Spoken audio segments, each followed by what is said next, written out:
Some killers are born, some are made, and some remain hidden in plain sight. Today, we unravel the chilling story of Peter Woodcock, Canada's most infamous child killer, who, despite years of treatment and supposed rehabilitation, manipulated his way into committing one final, brutal murder. This is a story of deception, delusion, and death. Peter Woodcock was never like other children. Born in 1939, he exhibited early signs of psychopathy, emotionally detached, socially isolated, and obsessed with dark fantasies. Growing up in a troubled foster home, he developed an insatiable need for control, preying on those weaker than him. His disturbing behavior quickly escalated, and by the time he was a teenager, he had taken his first life. Between 1956 and 1957, Woodcock committed a series of horrifying crimes. He lured children with the promise of a bike ride, only to brutally assault and murder them. His reign of terror was short-lived, but the damage was irreversible. When he was finally caught in 1957, the courts found him not guilty by reason of insanity and sentenced him to a psychiatric hospital. But this wasn't the end of his story.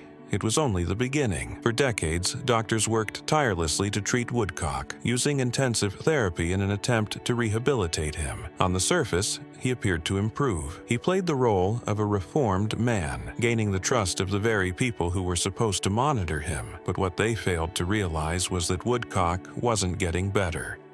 He was getting better at pretending. He had learned to manipulate, to deceive, and to convince even trained professionals that he was no longer a threat. After more than 30 years behind bars, the unthinkable happened. In 1991, doctors deemed him safe enough for supervised outings. He was granted a weekend pass from the psychiatric institution, his first real taste of freedom in decades. But there was a fatal flaw in this decision. Woodcock's assigned supervisor was Bruce Hamill, a former patient and convicted murderer. What happened next was beyond anyone's worst fears. Woodcock, now living under the name David Michael Kruger, had spent years refining his manipulative skills. He convinced Hamill that an alien brotherhood could solve all his problems, but only if he helped kill another patient, Dennis Kerr. Hamill, believing he was part of something greater, followed Woodcock's instructions without question. He purchased a plumber's wrench, a hatchet, knives, and a sleeping bag before heading to the hospital to sign Woodcock out for his day pass. Together, they lured Dennis Kerr to a secluded area, where they carried out a brutal and senseless murder. When the bloodshed was over, Hamill took a handful of sleeping pills and lay down, waiting for his so-called alien brothers to arrive. They never did. Meanwhile, Woodcock had already made his next move. Instead of fleeing, he walked calmly into the nearest police station and confessed. His chilling words said it all. The treatment they gave me served only to make me more adept at manipulating others. Once again, Peter Woodcock was locked away, this time permanently. His final crime was proof of what some experts had feared all along. He was never rehabilitated. He had never changed. He had simply evolved. Peter Woodcock's case is a haunting reminder that not all monsters hide in the dark.